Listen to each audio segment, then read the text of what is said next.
Good evening, America. It is 7 p.m. Thursday, June 4th, 2020, and this is Q News Tonight, the world's first live LGBTQ daily evening news. It is time to queer up the news. Tonight, we bring you the top LGBTQ stories and stories with an LGBTQ perspective, including the U.S. military challenge that Trump is harming democracy. We report in our segment, Quarantine Quickies, all of the most important facts of coronavirus, including tests, cases, and deaths in the LGBTQ community. We also report that George Floyd is confirmed of having coronavirus. On Good News, we show you the future of America through the voice of a 16-year-old who leads a Detroit protest so moving that the city's mayor calls him live while being interviewed on television. In commentary, we show the very best of this last week's photographs of Black Lives Matter, but framed with the LGBTQ community's Stonewall protest. The comparisons are breathtaking and worthy of celebration during June Pride Month. In our fun, The Big Finish, we discuss Lady Bunny, Hollywood and movies' demise, sex toy sales are skyrocketing, and much, much more. First up, we are going to report tonight on gay adult porn star Antonio Biaggi is running for Wilton Manor City Commission as social media explodes with accusations of racism.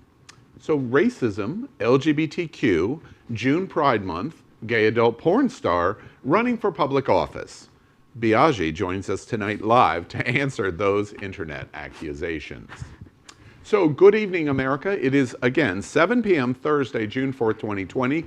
It is time to queer up the news. We are literally out of the closet and into the headlines. So many of your stories we are going to tell tonight on Q News Tonight.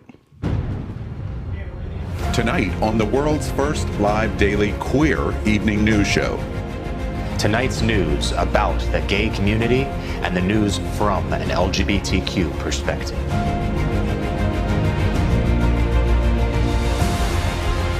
Are our gay stories important to you?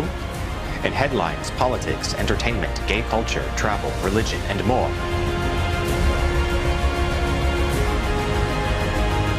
Reported by respected anchors. Out of the closet and into the headlines on Q News Tonight.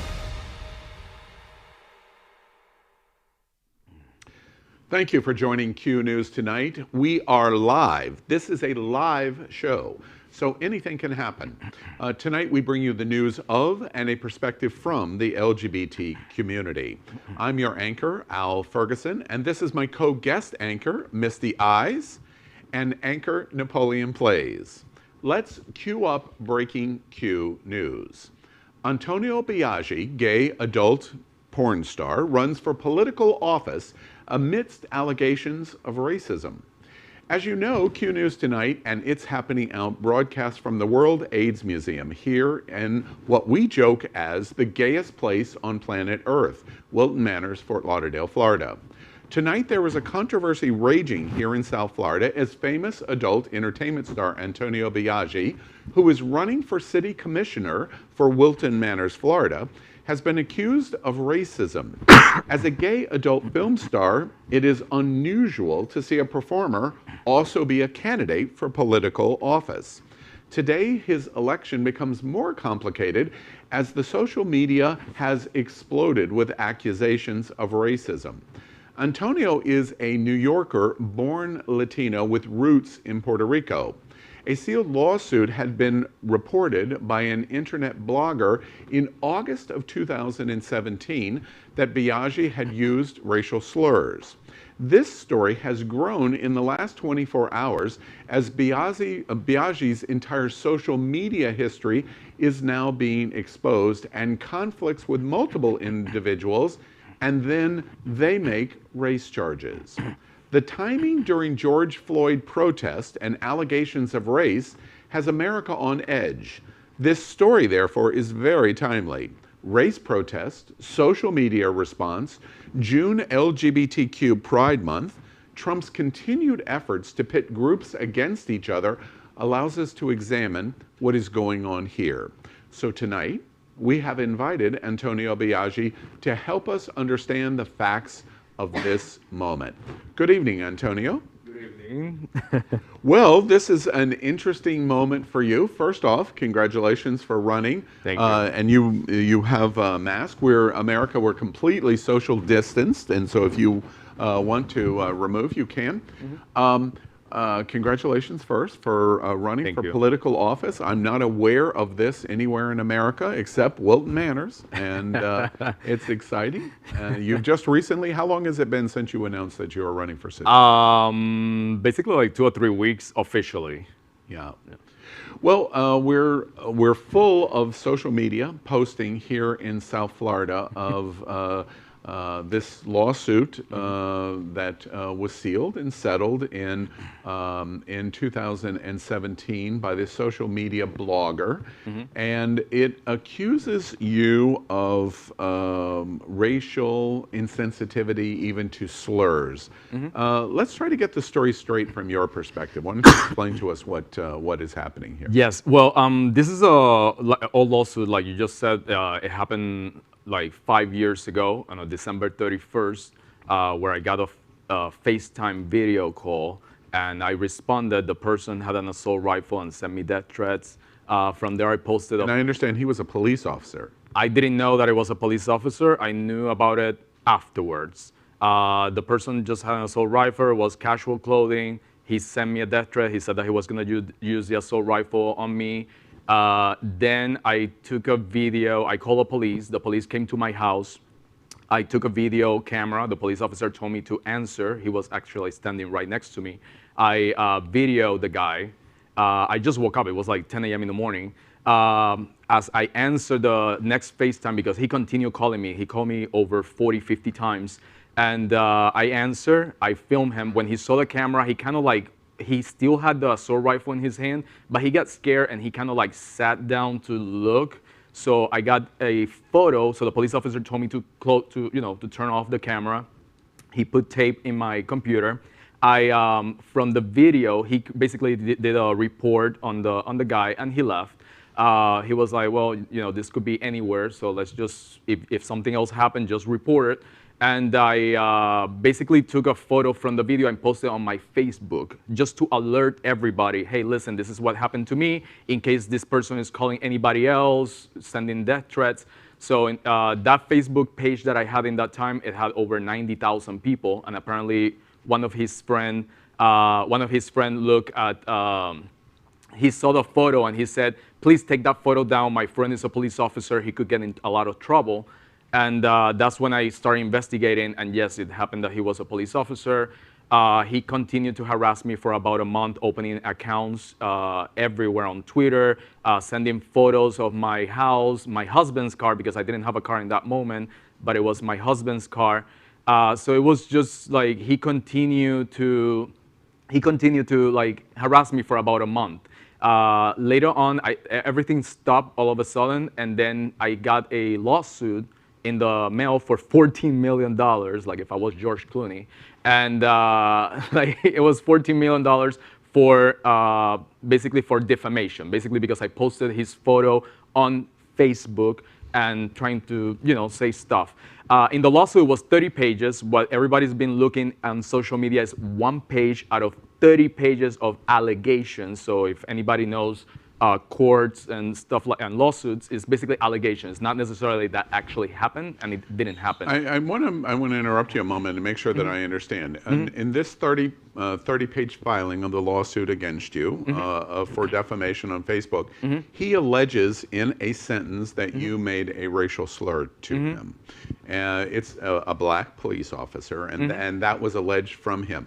The social media blogger that reports this 2.5 years ago picks up the sealed defamation lawsuit and reports this sentence, and that's how the link is supposedly connected to you as being a racist. Correct. Yeah, he's trying to get his viewers and the attention that he wants as a racist himself. But basically the whole statement he did in the lawsuit, the only correct thing that he said is that he contacted me because I didn't know him. I never contacted this person. I never even been in Virginia. So like he said that he actually did contact me.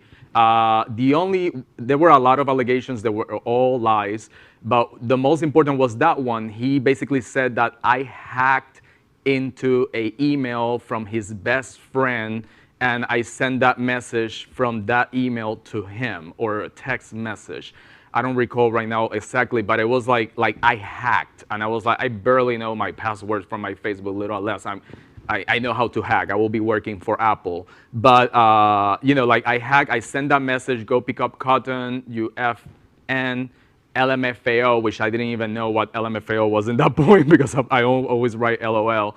But basically, that's went through the lawsuit. We went with the lawsuit for about a year. I got my lawyer in Virginia. It was settled. We stopped. He sent me a letter for apologizing. I had to pay for... The police officer did. The police officer. Basically, part of the settlement, I had to pay for a lawyer for him so he can get his job back. He lost his job. Fired. He was fired by because the police department. Internal Affairs investigated the case and he lost his job. So he was also in the National Guard. So he was National Guard and police. But he lost his job in the police department, and he had to get his job back. Antonio, I want to make sure that I'm clear. So the lawsuit was filed. Yeah. He makes this allegation. He Correct. makes this one-sentence allegation about the racist comment. As Internal Affairs pursues it, he actually loses his job over the activities here. And that is the drawing point of the blogger that provides the reference on the racism of you. Well, he claims that I was harassing him. Yeah, when but it was the other I'm way, focusing specifically on the racist. Yeah. Oh, yeah. Okay. Yeah. All right. So, so I understand that part of it. The other thing that I'm reading a lot of in social media is other encounters. First off, Antonio Biaggi is one of the most popular gay adult gay porn stars in the world. 40 million views on Pornhub. I imagine you have a number of people that do not like you. For a lot of people don't very like me. many reasons. I have read many of the encounters that have gone back and forth between you and other people. Other comments have been referenced as being racist. Explain those to us. What is... Yes, they actually, the blogger, the funny thing is that the blogger, well, not funny for me, but the interesting thing is that the blogger mixed this case with a reference that I did toward Beyonce like a year and a half later. And basically he mixed everything. So he said that I told the Beyonce fans, which is called the Beehive, to go pick up cotton, which is not true. That's basically the whole head of the article that this person tried to write without any references. But basically the whole Beyonce thing, it was weird because it was a comment that I did on Twitter that I had. I was talking to other porn actors, and they're much younger than me. I'm turning 42 next week actually. So it was just like, I have a different taste of music, and I say, I don't think she's that talented. Any black girl out there, there's a lot of other black girls out there with better voices than Beyonce, and with a crew of gay men doing their costume and the choreography, they can do way better than Beyonce. Antonio, I want to read both of these tweets because I went in to look at these to verify what I was reading on social media. One of your tweets says, Beyonce sucks. I don't know what the big deal is for you on Beyonce. I love her, by the way. Beyonce sucks. Let's see, wish the stupid queen goes after me, referring to somebody attacking you. And the other text, or the other Twitter post that you're referring to, you said she has no talent whatsoever. Any black girl that has a decent voice with a big crew of queens will do the same thing that she does. And that is the connection that the blogger makes to this lawsuit of the police officer in Virginia. Yeah, the second one was the first tweet, which, like, I was saying it because actually one of my friends who is African American, a black girl, she has an amazing voice, and I was like, that's why I was referring. It's like any girl that with a better voice, they could do way better than Beyonce. And that goes for Jennifer Lopez, which I don't like, Pink, like anybody. Like there's a lot of these celebrities I don't like. Okay, I got it. So you mentioned a black girl. I'm not clear. I happened to mention it. Right. And then the third reference in this blog story was somebody that attacked you and made comments about you that worked at Kentucky Fried Chicken. Correct. And you made a comment about the person and going back to KFC. And the employee that worked for KFC was black, and your reference to go back to KFC, where he belonged, was assumed by the blogger as a racist remark without identifying that the person making the comment to you actually worked at KFC, which is what you were talking about. Is that correct? Yes. Well, I didn't tell him to go back to KFC. What was it that he worked in KFC? He actually sent me threads and a picture of my house, my house here in Fort Lauderdale, and he said that he was going to kill my dogs. After they reference, I hope Donald Trump builds the wall so you can go back to Mexico, then he sends that they should kill my dogs, and they send a photo of my house. So I was like, oh shit, so they actually know where I live. So I checked his Twitter account, because that's what I do, is to check the source. And he worked at KFC, he had a bunch of twerking videos, and that's where my comment came from. Probably not the most intelligent comment that I did in my life, but it was just defending myself from what that person had in his Twitter account. So I wasn't making up. Even one of my friends who is black, he was like, girl, I eat in Popeyes. And I was like, okay. Like, right, I think I've got it. But now let's make the connection of what I think is the real story here. We are sitting on a powder keg right now in terms of race in America. This connection from 2.5 years ago appears just in the last 24 hours. And it creates a race issue. I'm curious to your observations of what you're seeing in social media. Certainly, you are very popular in social media, obviously. What does it say about a Latino guy, business owner here in Wilton Manors, running for political office? What's your reaction to what you're seeing in the last 24 hours and race? Well, for me, it's really interesting because I've been posting since day one about George Floyd. I thought it was a horrendous thing that happened to him. I am a supporter. I myself am half black, half white.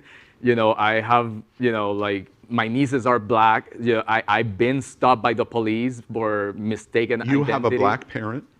My father is black and my mom is redhead, with green eyes. So it's like, I'm a mixed kid, like I know. And even in school, like I went to private school and I remember like people were like, is that your mom? I'm like, yeah, that's my mom because I'm brown and she's white. Why do you think specifically in the last 24 hours people are trying to suggest then that you're a racist? Well, you get the people that hate me no matter what. Even if Jesus Christ came down and tell them that this is a lie, they're going to believe whatever they want to believe. You know, that's just how it is. I have people that they hate me just because their boyfriends watch their porn, my porn, more than they pay attention to them. There's a multitude of things. There's a lot of people. I probably pissed off a few people with comments. Who knows? I don't know, but people, like, there's this Twitter account that they've been writing about different porn stars. And that's how everything started. I was included into that list. There are about 30 porn stars. Do you feel like you're being bullied in social media? I've been bullied in social media. Yes, that's why I did my Twitter account private. So I got over 80 messages, hate messages like, you fucking faggot, you Latino, and they just been like, go back to Mexico, you should kill yourself. Like, I got all type of messages. So I was like, I just put my account private. And I was like, I don't want to hear anything about anybody else, and that's just okay. Well, it's certainly an interesting story of how all of this has come together in the last 24 hours. I give you one last opportunity. Are you? I ask you plainly. Are you a racist? Oh my God, no. Absolutely not. I'm not a racist. I'm not a Trump supporter like they're saying. I'm just not. Oh, and I want to bring that up. I've just read a post in the last 2 hours that calls you, that suggests you can't support you because you're a racist Trump supporter. You support Donald Trump? Absolutely not. Anybody that follows my social media since 2016, they know that I hate and despise Donald Trump and everything that he have done for this country. I don't know how, if you don't follow me on social media, how can you say that I support Donald Trump when it's quite contrary? from all people in this world. Yeah, no, absolutely not. Well, Antonio, I thank you for being here on Q News. This is it's really an interesting breaking story because of of so many stars aligning here, and what's going on in social media. We'll continue to follow this story closely, and again, we thank you very much for being with us tonight here. Well, thank you for giving me the chance. Tonight we are going to bring you Q headlines. The LGBTQ community in America is, of course, very diverse. The LGBTQ community around the world is vast. We are going to bring you a bullet point of the queer news for today, Thursday, June 4th, 2020.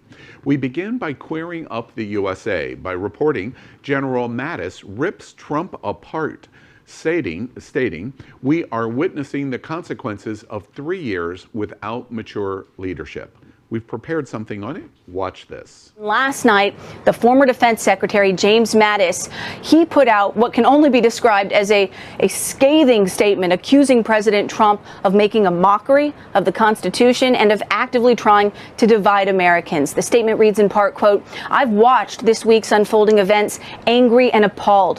When I joined the military some 50 years ago, I swore an oath to support and defend the Constitution. Never did I dream that troops taking that same oath would be ordered under any circumstance to violate the constitutional rights of their fellow citizens, much less to provide a bizarre photo op for the elected commander-in-chief." Well, it was only a matter of time before President Trump responded, and he did by saying this. He said that James Mattis's primary strength was not military, but rather personal public relations. "I gave him a new life, things to do, and battles to win, but he seldom brought home the bacon. I didn't like his leadership style or much else about him, and many others agree. Glad he is gone." Former Secretary of Defense James Mattis has clearly had enough of President Trump's handling of domestic matters as he went on a livid rant today that included the statement of Donald Trump is the first president in his lifetime who does not try to unite the American people. Mattis, just the latest in a chorus of military leaders to question both Trump's intentions as president as well as his fitness. We're watching military leaders not want to be taken, not want to have their leads taken from the commander-in-chief. And so if you were leading the military across the board, how can you do that if the people directly below you don't want to follow what you say? When we have Navy captains that don't want to expose their men to coronavirus, so they have to act out of that. It's not possible to both keep your men safe and follow the president's advice. He should get the message. United we stand, divided we conquer. I mean, what am I saying? Divided we fall. Divided we fall. That's what I'm trying to say. Yeah, when you have a former Secretary of Defense and a former Joint Chiefs of Staff saying the exact same thing about the President of the United States, it's unprecedented times in America. We queer up the USA. Trump administration asks Supreme Court to allow adoption agencies to deny LGBTQ families. In the latest example of the Trump administration enabling legal discrimination against LGBTQ people, the Justice Department has called on the U.S. Supreme Court to allow religious adoption agencies to refuse child placement into LGBTQ homes on the grounds that it would violate their religious freedoms if they could not do so. This all revolves around a Philadelphia case that was originally filed in 2018, where the Catholic Social Services were found to be in the breach of their contract to the city for not placing children in LGBTQ homes in the first place. The filing is due before the Supreme Court on August the 13th. This is shocking because in America, 4% of adopted children across the entire United States are adopted by LGBTQ families. This is 5 years of response, 1 year during the Obama administration to prevent an appointment to the Supreme Court, and 4 years of President Trump to continue this process. The only way that if you are unhappy about it, the only way to change it is to get out and vote on November 3rd, 2020. Very true. If you're pregnant, you have several options. You can give the baby up to be adopted. You can have it aborted in some places by certain months, or maybe having to leave the country and put yourself at risk to do that, or you can keep the baby. And when those options are continuing to be taken away from people, it leaves less and less for them to do. And unfortunately, we seem to be cutting all avenues for women to take. Now we queer up the USA. Ayana Dior, a black trans woman, was savagely beaten by a large group of men in a store. Ayanna Dior, a trans woman of color, was involved in a fender bender this past Monday in Minneapolis when things quickly escalated. In the video that was taken by one of the mob members, Ayanna can be seen getting thrown around and hit before she finally manages to retreat into a shop, and it takes several warnings from employees before the group finally disperses. Thankfully, in a social media post later on, Ayanna confirmed that she is not seriously hurt in this attack and just needed time to process everything. It is very disturbing. The video is very disturbing to me. I thought it interesting that in a very agitated way, there was very anti-black messaging connected with the video saying, well, Black Lives Matter, but not all Black Lives Matter.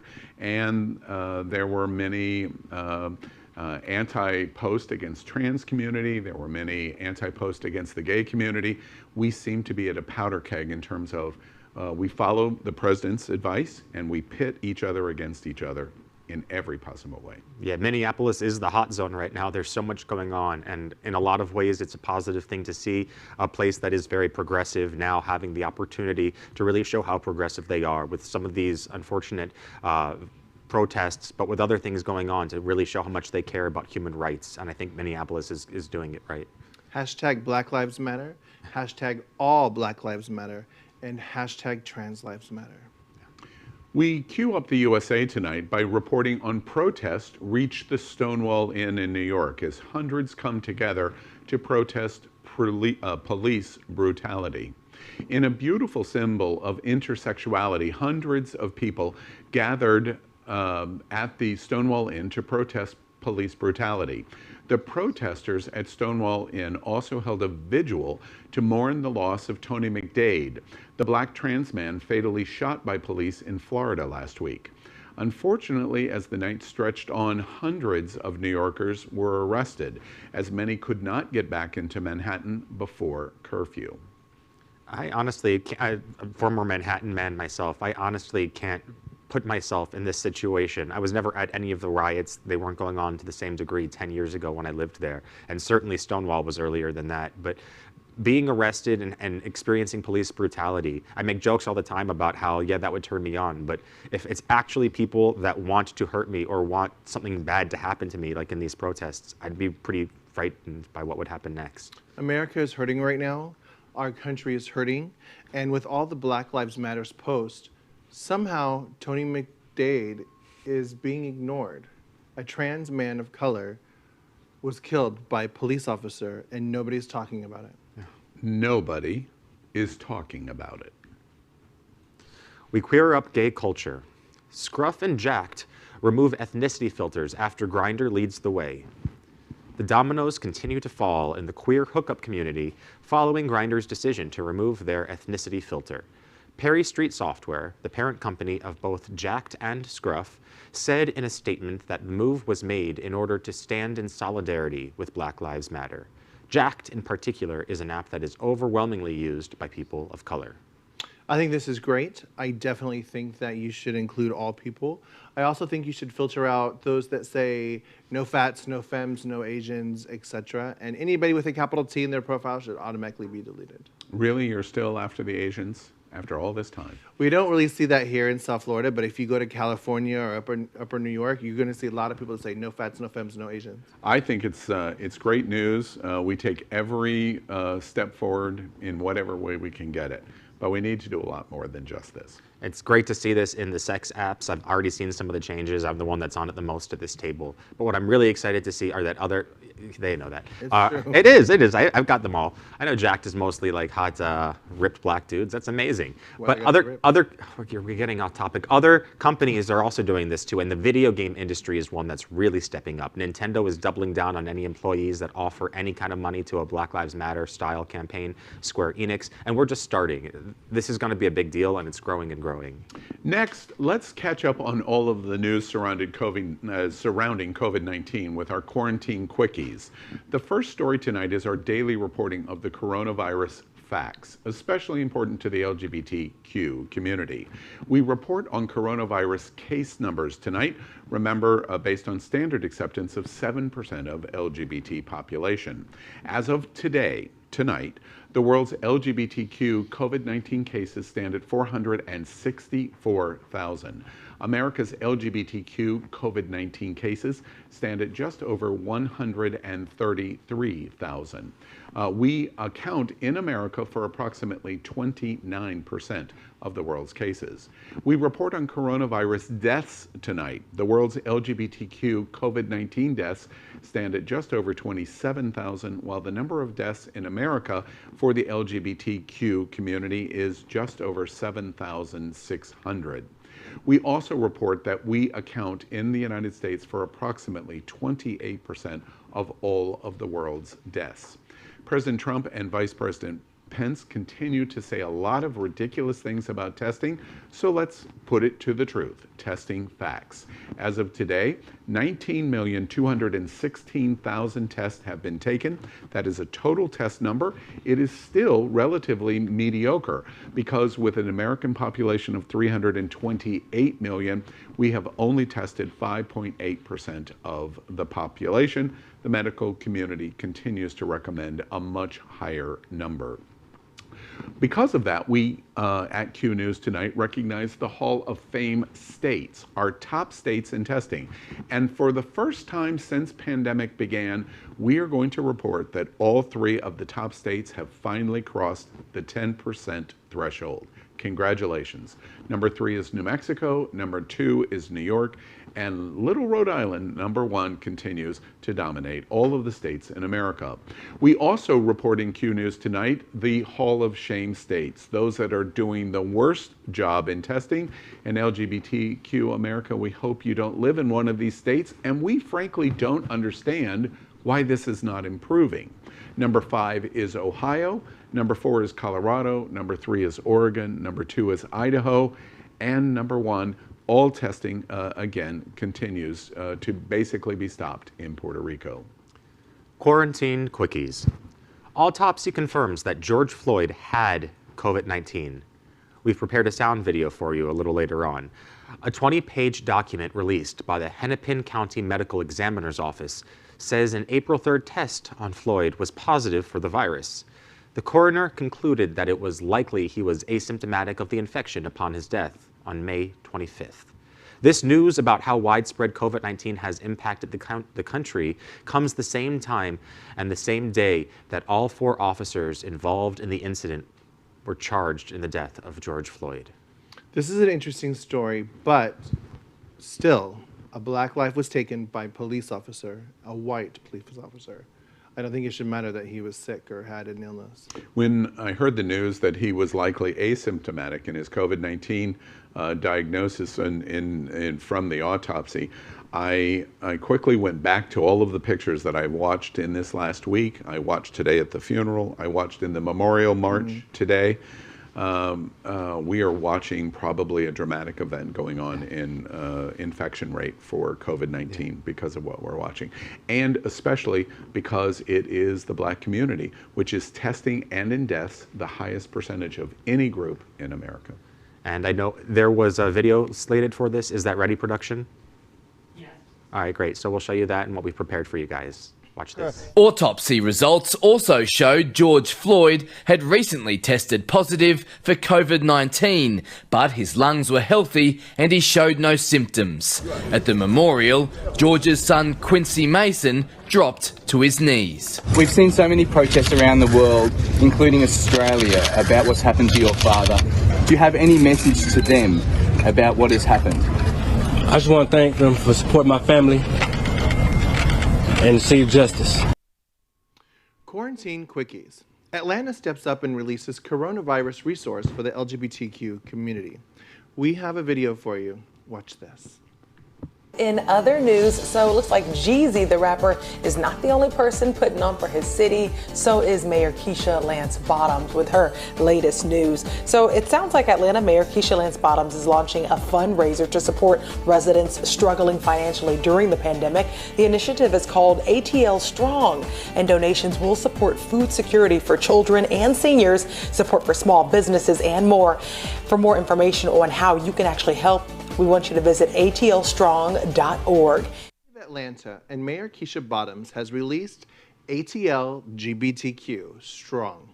to help the community deal with the problems that have presented themselves after the pandemic hit. Included in the guide is a timeline of what Atlanta has done so far to combat the virus. Guidance from the CDC on how to stay safe, care for the sick, and travel. Other useful resources cover the food, access, health, housing, employment, civil engagement, and LGBTQ, youth, and elderly care. You know something is really good when the host and people in production talk about it while you're watching some of our video packages. This is really an amazing accomplishment on the city of Atlanta, and we congratulate the mayor of Atlanta for doing it. Yeah, and not just for doing this, but for highlighting so much of how the LGBTQ culture can be a little bit different and how our own actions and our own cultures are a little different. So thank you for thinking of the LGBTQ people who are going to benefit from this now even more than before. This would be sorry, I thought you were finished. This would be a great thing to see, the domino effect. I think other cities should follow, and I definitely think we should as well. That'd be amazing. That is the news highlights we call Quarantine Quickies. Next, we queue up our segment called Coronavirus Good News. We want to report on something that made us smile today in Coronavirus Good News. 16-year-old Stefan Perez leads march in Detroit. This is sure to be a story that is going to inspire. The 16-year-old Perez insisted on the protest being nonviolent, and despite his youth, people listened, including the mayor of Detroit. This is absolutely coronavirus good news. We've prepared this for you. Watch this. I'm Stefan Perez, and at first it started with a small group of people, under 15 people at first, and then we all grew together. And when we started to grow, I try to keep everybody together. I try to keep everybody as a collective group. And we marched, man. We marched from here all the way to Southwest to my hood.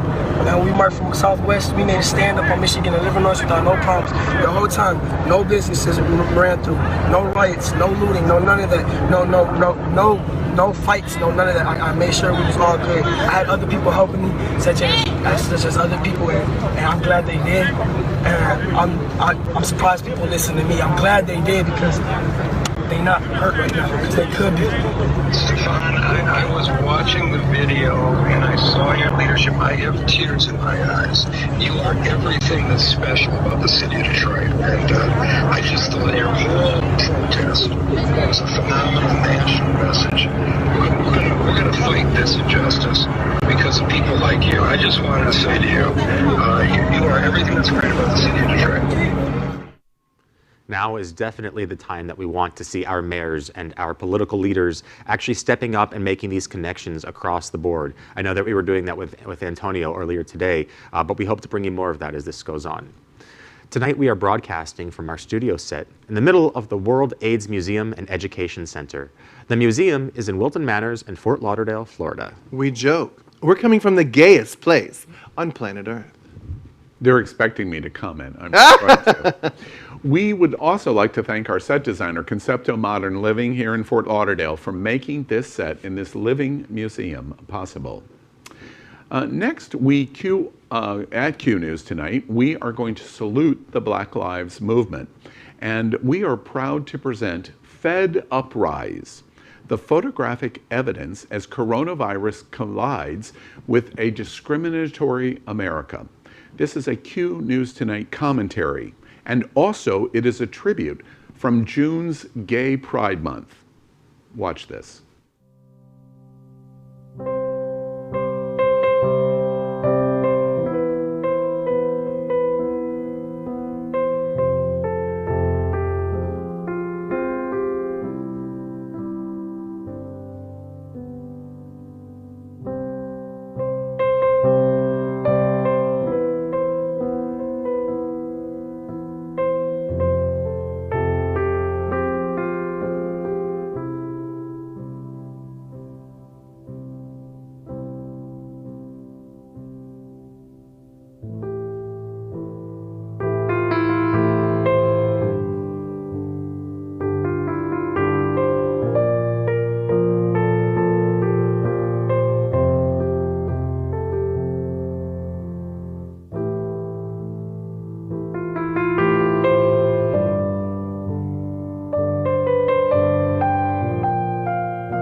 Tonight is part 12 of Q's Q&A on coronavirus and the LGBTQ community. It's June 4th, and this special segment is designed to be unique in America to answer your questions about coronavirus for the LGBTQ community during this pandemic. Tonight, we have an American pioneer in AIDS HIV medical treatment. With us is Dr. Howard Grossman, specialist in internal medicine with emphasis on HIV. He was the executive director of the American Academy of HIV Medicine. He has become nationally recognized as an educator on HIV issues and as an advocate for LGBT civil rights and the rights of our entire community. He, of course, has become the medical expert during the pandemic for Q News Tonight. Welcome, Dr. Grossman. Healing well, I understand. And before we get into viewer questions, it's been another big week. I'm a little shocked. The oxygen pulled out of my lungs when Misty said this is week 12 of our discussion in coronavirus. A big week in science and medicine. Before we begin with the viewer questions, anything you want to tell us is on your mind of what you've seen this week in pandemic? Well, thanks, Al. First of all, I have to say, every time you guys call me a pioneer, I feel like I should chop some wood. But that just means I'm old, and I'm now you've said probably that. A little bit older than you. Maybe I'm not could sure. mean you but, did something nobody did before you. Yeah, it's very Animal Crossing chic. We've really been talking about LGBTQ health, not just coronavirus, for the last 12 weeks, Correct. and that's hopefully a conversation we can continue for a long time. Yes. And truthfully, watching this week. I think you and Al, you and I have seen, we saw the early civil rights movement. We watched the marches. We saw the riots in the 60s that burned down Newark and Asbury Park and Detroit and other cities. We've seen black people especially get killed and murdered by police and other people over and over and over again. And there's something different happened this week.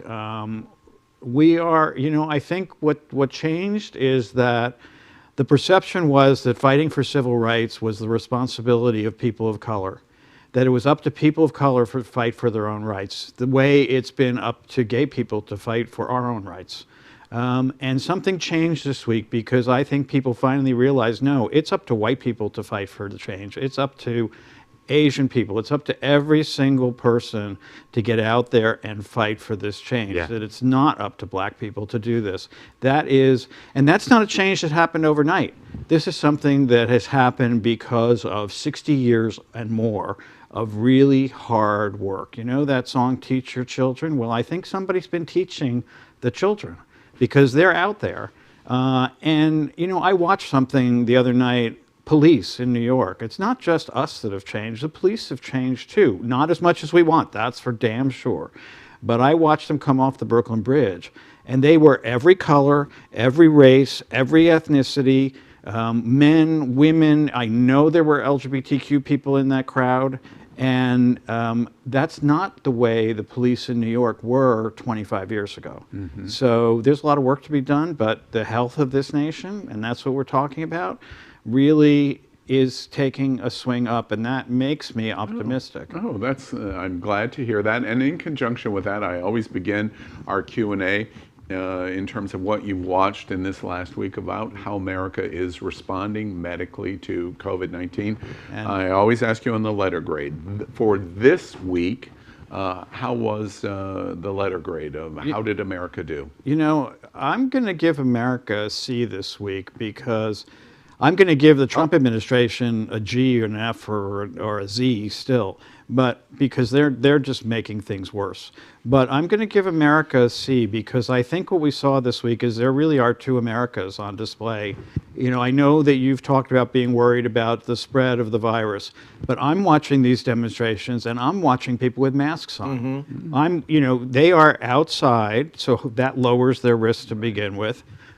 They're not staying 6 feet apart, but they're all wearing masks, almost all of them. That's not something we saw in the Trump rallies with the people with guns who were fighting against restrictions. That's right. So I really think we're dealing with two very different Americas, and I think you can see it in states like Rhode Island, where the governor has pushed testing really hard in New York, where they're ramping up testing, California and places like that, as compared to Arkansas and Alabama and places like that, where you're seeing hundreds and hundreds of people just partying together with no masks. I feel like that football player in high school or in college that is just dying, if they get to be able to play football, if they get a C, that's like victory. So we move on by taking that victory that finally you've given us a C. So let's move into viewer questions that we have. Yes, and this first viewer question actually relates a bit back to that.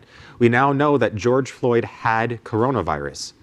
Do you believe that impacted his death in any way? Okay, we know George Floyd was exposed to coronavirus back in April or March, was it? March. Okay. He did not have active virus at the time of his death. And I think that this is, I would be very careful with this. This is an argument that his killers could use to say that they didn't do this, coronavirus did this, and that is a bullshit argument. Truth. And I would be it's very dangerous. So no, I do not think the coronavirus impacted his death at all. Very It was clear. suffocated. Very clear. Another viewer question. Is Florida undercounting COVID-19 deaths by shifting the cause of death to pneumonia? Listen, Florida's been undercounting COVID deaths from the beginning. Do you know they would not count nursing home deaths unless people had a positive test, even though they clearly died of coronavirus symptoms. They don't count people who are snowbirds.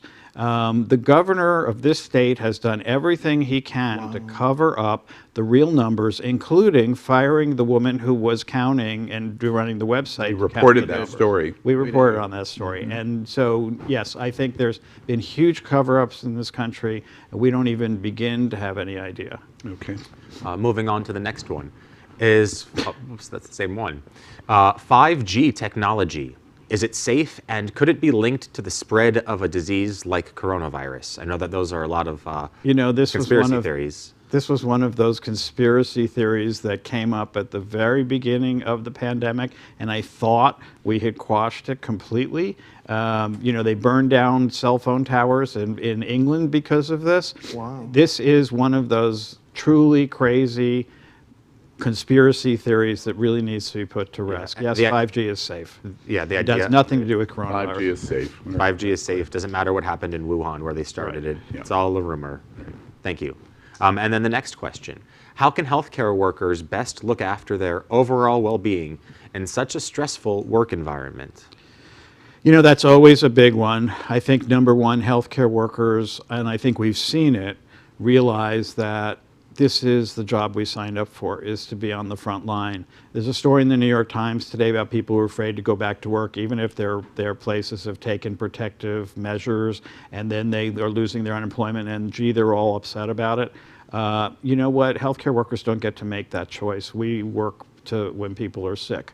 And I think the stress has been enormous. I think many hospitals have put in place mental health services for people who've been on the front lines, but certainly not everywhere. And I encourage my colleagues to seek help and not to feel that there's something weak about you.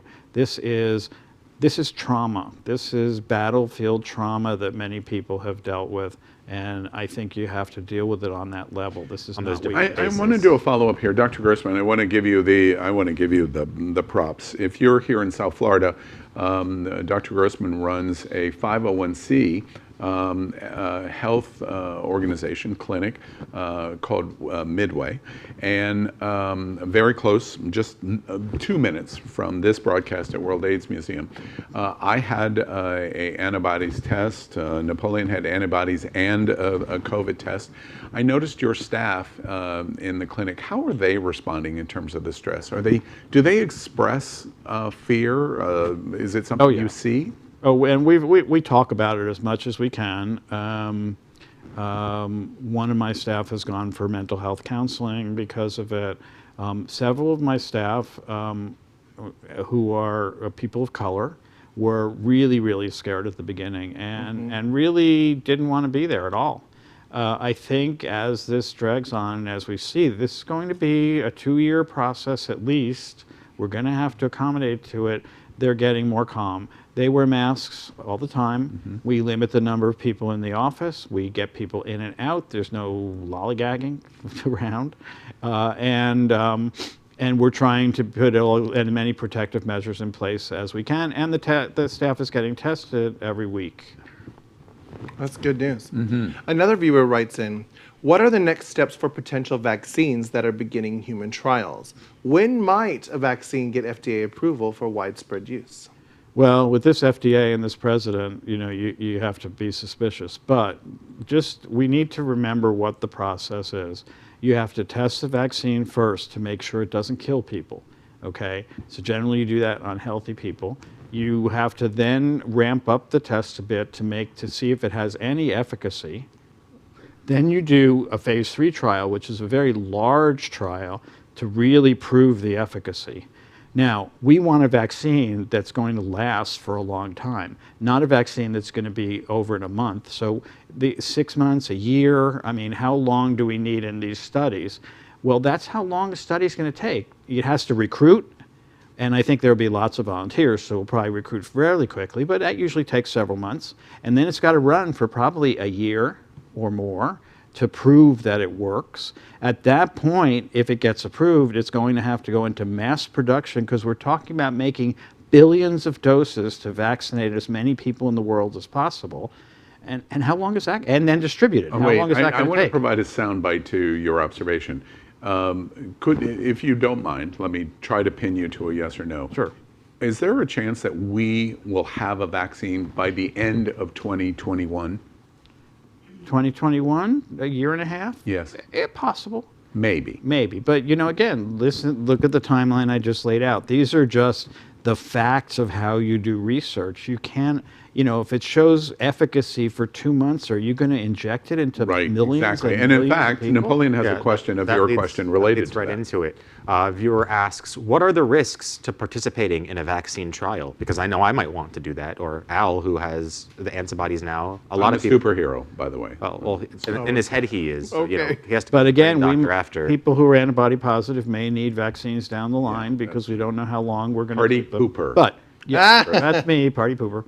But the risks to participating in vaccine trial. Yeah. Truthfully, I don't think there's much. There's risks to participating in any trial. Local reactions, anaphylactic reaction to whatever they're testing. That's always a risk with any new thing, especially a vaccine.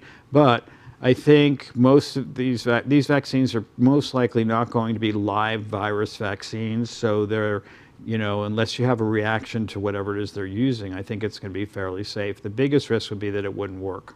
And then if somebody wants to be a part of that, like if I want to be a part of one of those trials, do I contact my primary care physician, or do I have to go somewhere else? If you want to be part of these big clinical trials, I would look on the NIH, National Institutes of Health website. It lists every trial going on that the NIH knows about. I would look there. I would call your local medical center universities, like here, University of Miami, some of the big research centers in your area to see if they have any clinical trials you can participate in. Interesting. Before we move on to Napoleon's next question, we reported it here on Q News tonight, in case you missed it. A very significant poll said 51% of Americans, even if there is a vaccine, will not take it. We thought that was interesting. Napoleon? So back to a viewer question. So we may need to make it mandatory. Yeah. But not if it's done right now. If it's done in a year and a half, 2 years, I think it's okay to make it mandatory. That's right. And I think that's a big part of the rejection is that people are worried that Trump's going to push out a totally ineffective vaccine. So I think that number is a little bit... Why would they feel that way when he can recommend that you can inject Clorox? I don't understand why America... And with hydroxychloroquine, which we haven't talked about today, you would think that was dead, but it keeps running around the internet. Yeah. And those 15,000 doses of hydroxychloroquine that Trump brought, guess where he's sending them? To his pal, Jair Bolsonaro, the fascist president of Brazil, who believes that this is not an epidemic and that you can cure it with hydroxychloroquine anyway, and who may be fomenting a new military dictatorship. America, just for connection, we've reported this also.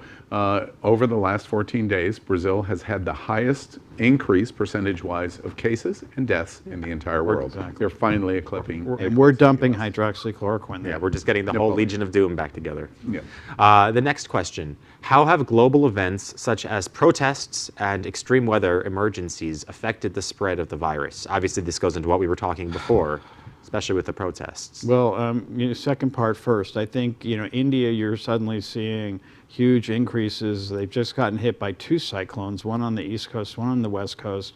And, when you are up to your hips in water, and you're living in a slum, it's very hard to stay away from people and protect yourself from the virus. So I think those definitely have an impact. And for us here in the U.S., we're expecting the worst hurricane season in years. And I think we need to be prepared at home now in June and not wait until they're announcing it on TV to make sure that we can stay safe. It's going to be very hard in a shelter, though, to keep everybody safe. Right. And how about the protests like what we're watching now? Well, like I said, with the protests we've seen with all the young people, I see them wearing masks for the most part, until the cops beat them and the blood running down their faces. But, I see a lot of masks out there.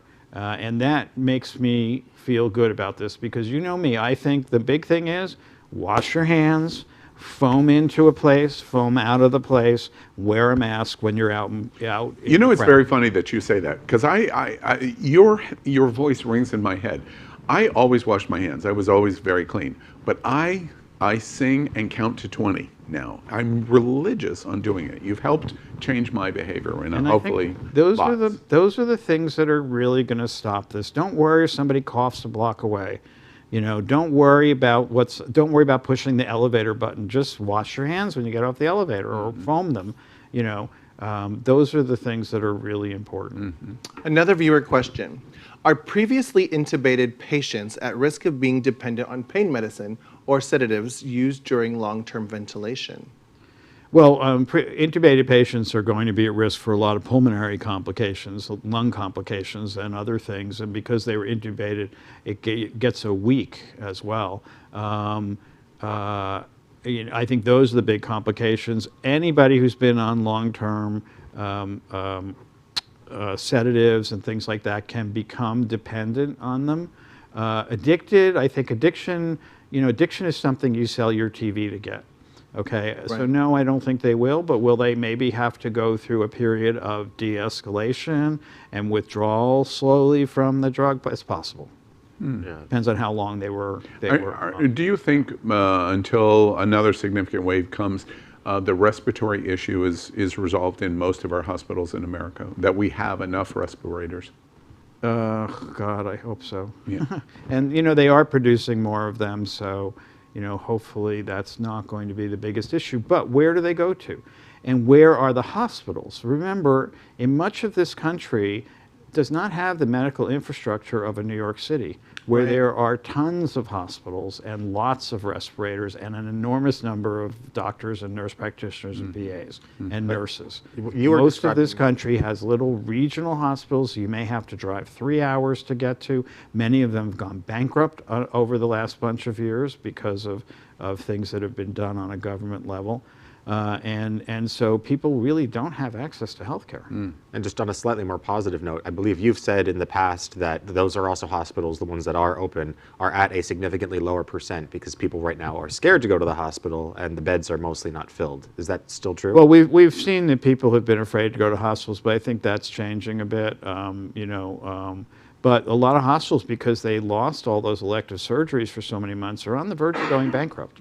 They may not be here for the second wave. So for our final question, unless Al has another. No. The Rio de Janeiro mayor expects his city to return to normal in August.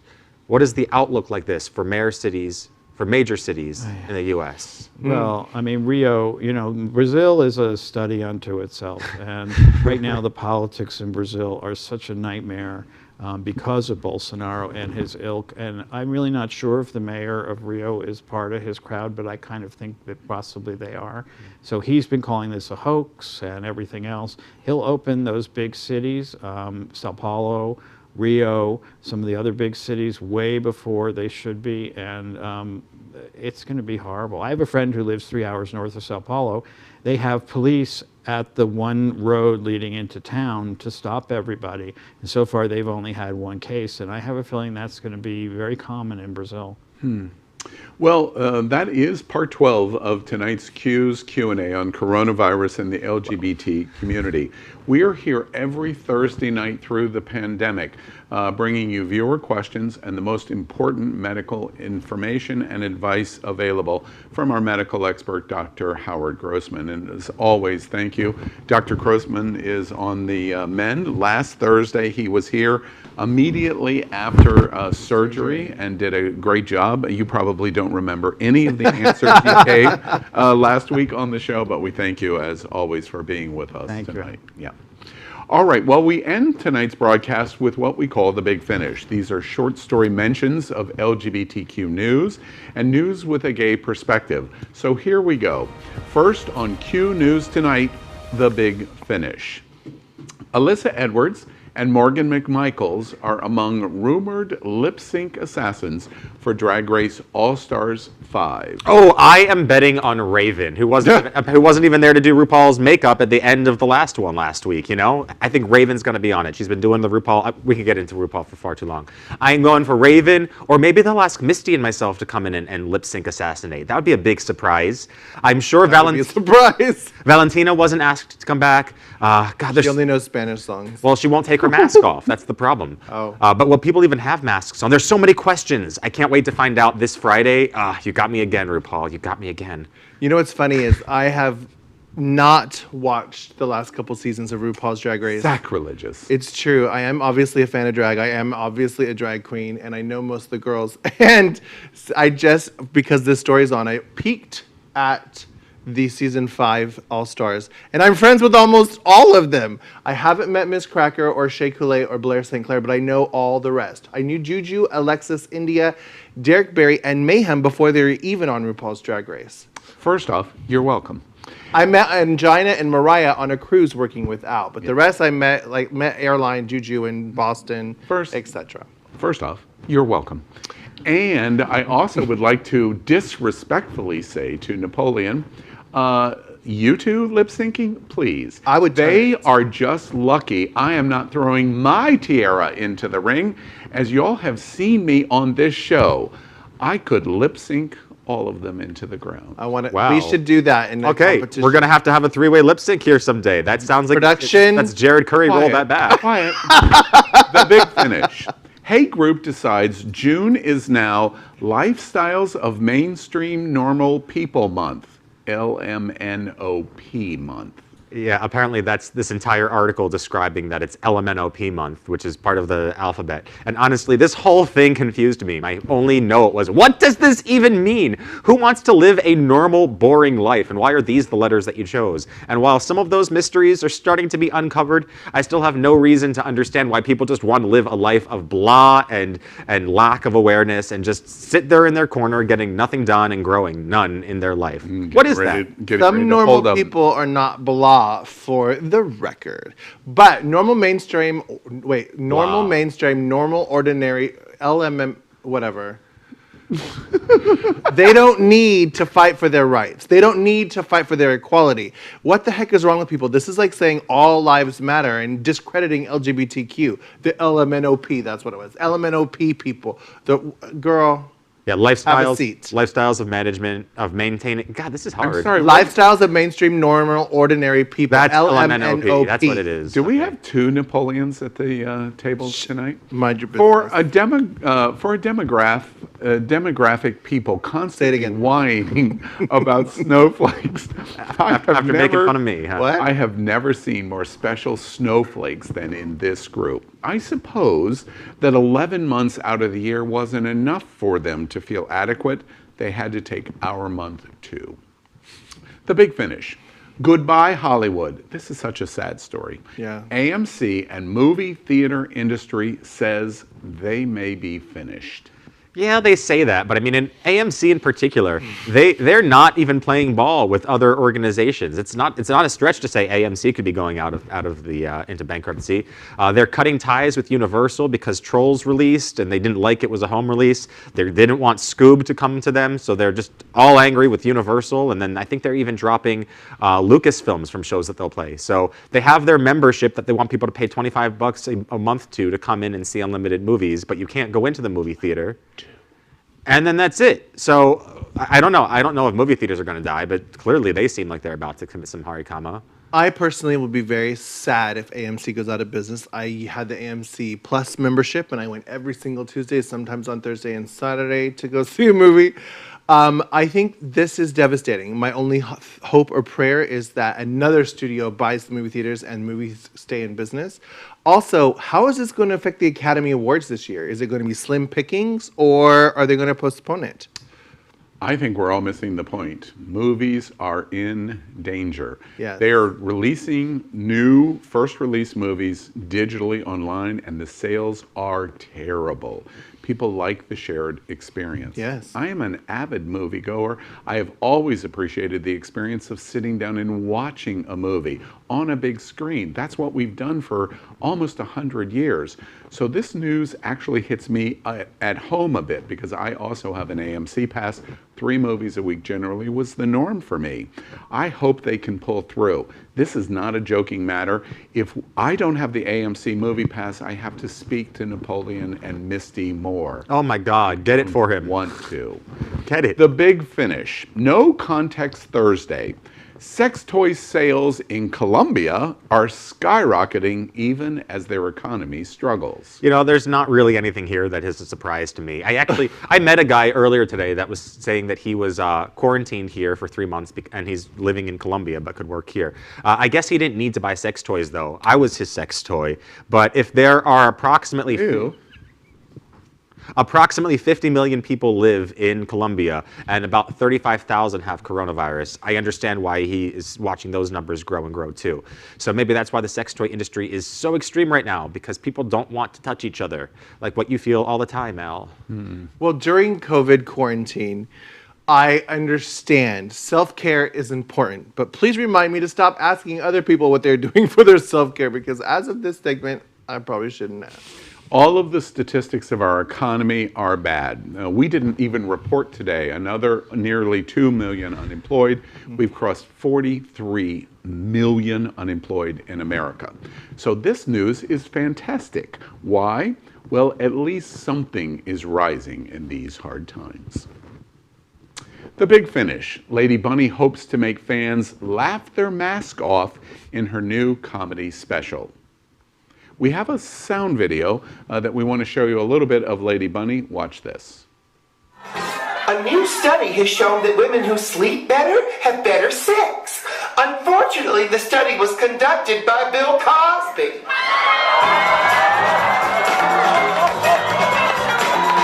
Now there's hashtag #MeToo, hashtag Time's Up, and don't forget my movement, hashtag Where's Mine? Honestly, I don't know how watching Lady Bunny cannot make you laugh, and I'm sure these two will, you know, strut their stuff and drop the mic about how they once dated Lady Bunny. How We did. They were there when Lady Bunny first conceived her next little rabbit. You know, I'm sure we'll have all sorts of those jokes and whatever. It's fine. But I love Lady Bunny too. Obviously, she's really funny. She's really dirty, and I think she needs to be advertising here on the world's most popular live LGBTQ news show, and maybe have some of that going on here. Come on, Lady Bunny, get with it. I have never dated Lady Bunny, for the record, but I have worked with her many, many times. She's come to Fort Lauderdale on a regular annual visit. I've worked with her at Bill's Filling Station. I've worked with her at Village Pub. I've worked with her at Alibi. She's a friend and she's an icon. I also worked with her on some cruise that we've often talked about on this show. Sounds like she should know to advertise with us then, clearly. I will say, honey, she's a very clever woman. Now, sissy that cough. Lady Bunny is an icon. She is, great. clearly. All right, we're done. One thing that I will tell you that I know much, much better is Lady Bunny as the man behind the mask is absolutely brilliant. Hilarious. You cannot sit with him at dinner as a man and not laugh and laugh and laugh. And I hope this does well. because it is really a noble pursuit to try to lighten darkness in these dark times. And let's face it, Bunny, you're 107 years old, and this is coming from somebody who is 104. Congratulations to you. Seriously. Literally. Congratulations. Can't wait. The big finish. Happy 45th birthday to Angelina Jolie. You will always be my Lara Croft, Angie Jolie. You are Lara Croft, and the reason that game did so well is because of your movies. So please tweet out that you want Lara Croft in Smash Bros, because that is the game I play all the time, and I get so many guys naked by playing strip Smash Bros, and they would all want to play to you as Lara Croft. If that's too many nerd degrees of separation, Angelina Jolie, Lara Croft, Smash Bros, Naked Time for Napoleon. Please make Simple as that. What you're now witnessing, America, is centering. Napoleon just made an entire segment about him. Yes, right. By the way, I love Angelina Jolie. She is one of the sexiest women alive, and I've constantly said I am not a lesbian, but I might have had a secret lesbian crush on Angelina Jolie until, of course, she became emaciated. I don't find her attractive anymore. But I still love you, Angelina. Happy birthday. Did not think you were going there. I'm doing the math in my head, and it's not working out. Angelina Jolie was once said to have the most perfect face ever recorded, scientifically awarded that.